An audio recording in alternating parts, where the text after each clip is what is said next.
Craig J sent me this story, and before I even get into it, I would like to know, is anybody ready to have that discussion, a serious one about toxic femininity? Because this story is the prime definition of it, or at least one of them.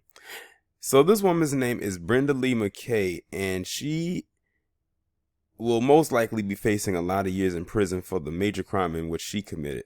So this woman beat this 100-year-old World War II veteran to death with a hammer. Imagine that. You fought in one of the most famous wars to ever fight in. You live to be 100 and you meet your end by a hammer-wielding maniac. Let's get into it.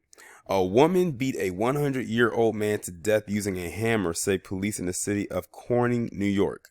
I never heard of that place. It sounds like it's upstate. Brenda Lee McKay, aging 51, has been arrested and charged with murder in the second degree, according to a press release obtained by Law and Crime. Police, the Steuben County Sheriff's Office, and the District Attorney's Office began a joint investigation into the death of a local man by the name of Gerald C. Early. The victim was found unconscious at home, according to authorities. He had sustained what they had described as severe trauma to his head. Early was airlifted to Guthrie Robert Packer Hospital in Sierre, Pennsylvania, which is an estimated 40-minute to 1 hour drive away on land. But it was to no avail. He was pronounced dead. On Saturday, authorities announced on the identity of the person who allegedly attacked Early. McKay attacked Early in his home and beat him repeatedly in the head with a hammer. They said she intentionally caused his death. Police state Miss McKay was processed and taken to Steuben County Jail to await a Sunday morning arraignment on her murder charge in Steuben County Centralized Arraignment Park. Officials did not disclose or discuss the alleged motive. It's unclear if the defendant has an attorney in this matter. Going by the police press statement, Early and McKay lived around the corner from one another by Canfield Park. The 100-year-old was identified as a World War II veteran. Now, before I go any further, I scrolled down because there were some comments attached to this. I wanted to see what people were saying, and I quickly stopped watching the comments after the third comment.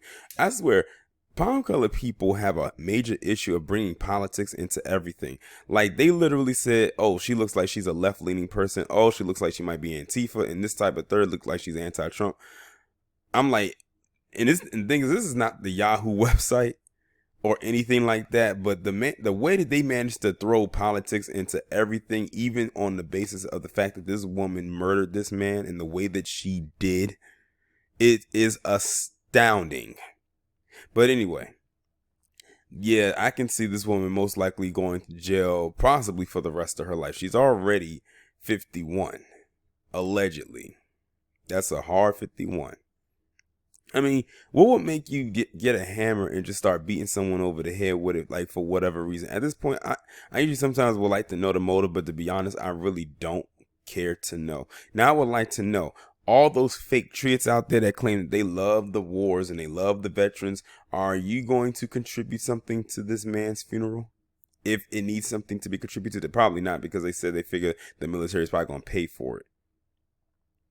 I swear, they are some of the fakest people ever. But yeah, this woman is definitely sick.